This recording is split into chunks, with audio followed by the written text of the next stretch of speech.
नमस्ते, अभिवादन आपका इनोसेंट इन्वेस्टर के इस नए वीडियो में। दोस्तों, आज बाजार की दमदार क्लोजिंग हुई, 17,500 के ऊपर हुई, 17,536 एग्जैक्ट वो लेवल है जहां पर बाजार ने लास्ट ट्रेडिंग टाइम अपना बिताया। ठीक, अब एक बात याद रखिए, दिसंबर के लिए दमदार तैयारी हमने कर ली है, क्योंकि 17,500 के ऊपर की एक्सपायरी हम एक्सपेक्ट नहीं कर रहे थे। जिस हिसाब से सुबह कंडीशन थी, जिस हिसाब से कल की क्लोजिंग थी, जिस हिसाब से कल डाउ का ट्रेड था, सब कुछ हमको यही संकेत दे रहा था कि 17,500 को पाना पहाड़ हो जाएगा बाजार के लिए। लेकिन बाजार ने सबको खुश किया और जो पॉजिटिव साइड हैं, जो इन्वेस्टर्स हैं, उन सभी के लिए काफ़ी अच्छे संकेत बनकर आए हैं दिसंबर के लिए। चलिए, नवंबर की एक्सपायरी हो गई, बहुत बहुत धन्यवाद नवंबर को। अब बात करेंगे दिसंबर की, और दिसंबर की दमदार तैयारी हुई है तो कई सारे स्टॉक्स ने काफ़ी तगड़े से सहारा दिया। मोटा भाई के ऊपर वीडियो है, पुरानी वाली, मतलब कल नहीं अभी वाली, जाकर देखना ज़रूर, काफ़ी इंपॉर्टेंट वीडियो है। निफ्टी ट्रेडर सेटअप की बात करेंगे, फिर बात करेंगे टॉप मूवर्स की। तैयारी तगड़ी हुई है, इंपॉर्टेंट लेवल्स की पहले बात कर लेते हैं, क्योंकि उसके बाद निफ्टी ट्रेडर सेटअप की बात करना ज़्यादा मज़ा आएगा।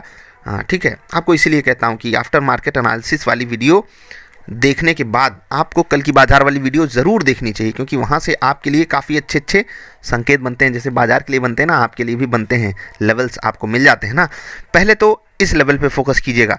ये लेवल कुछ खास इसमें बड़ा नहीं था, क्योंकि आपको पता है कि ये लेवल इंपॉर्टेंट क्यों था।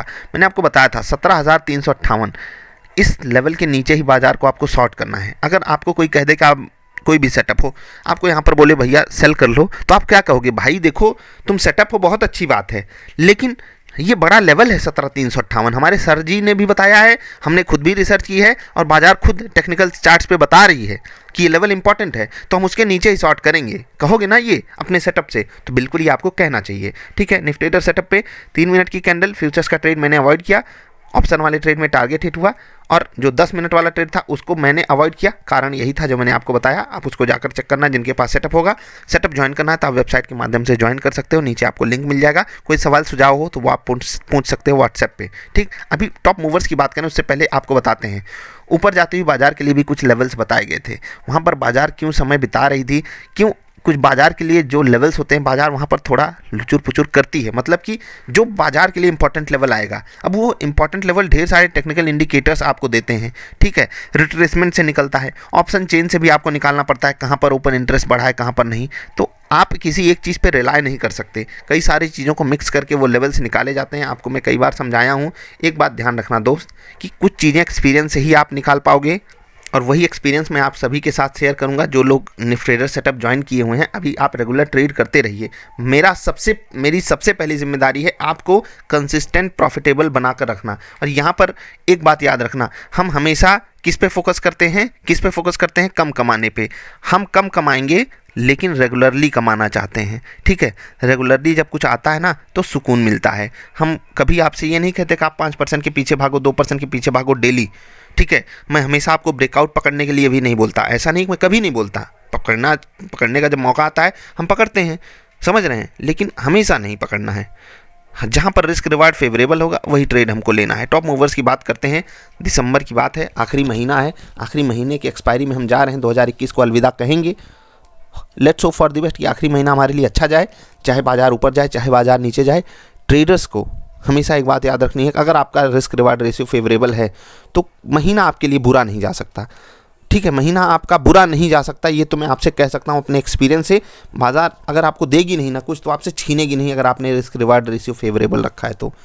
पूरे महीने मतलब 22 ट्रेडिंग सेशन, इसीलिए मैंने आपको 22 दिन का चैलेंज लेने के लिए बोला है।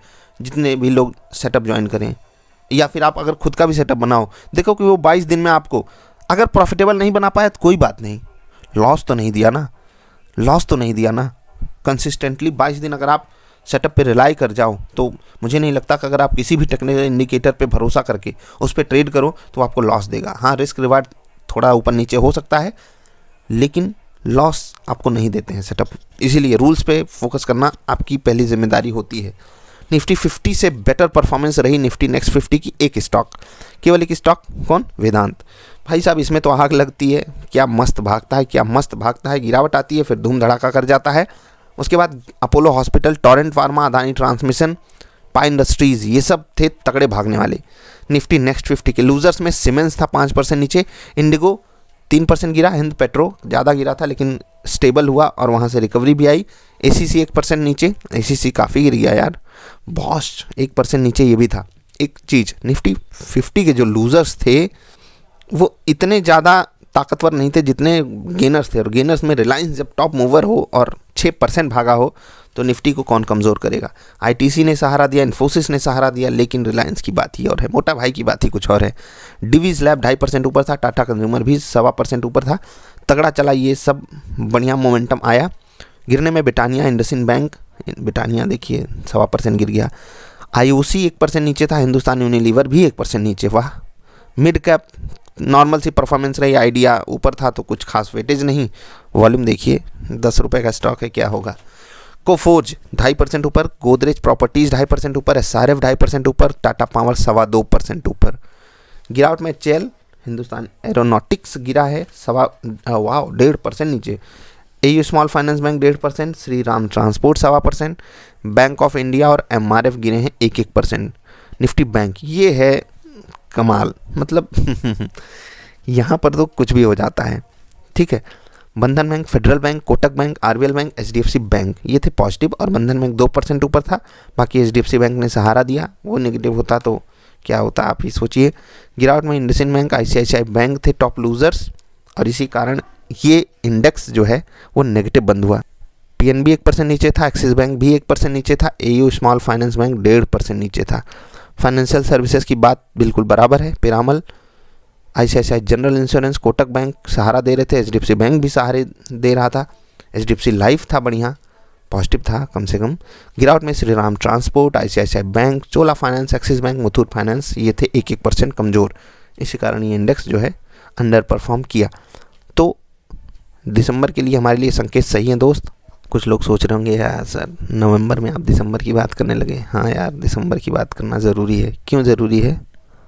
क्योंकि साल का आखिरी महीना है, बाकी एक्सपायरी आपको पता है अब दिसंबर की ही चालू हो जाएगी कल से। एंजॉय कीजिएगा।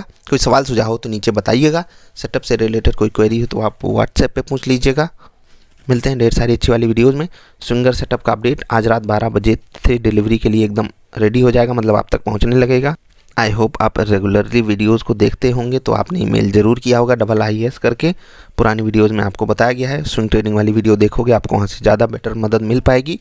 अभी इतना ही, जल्दी मिलेंगे, नमस्कार।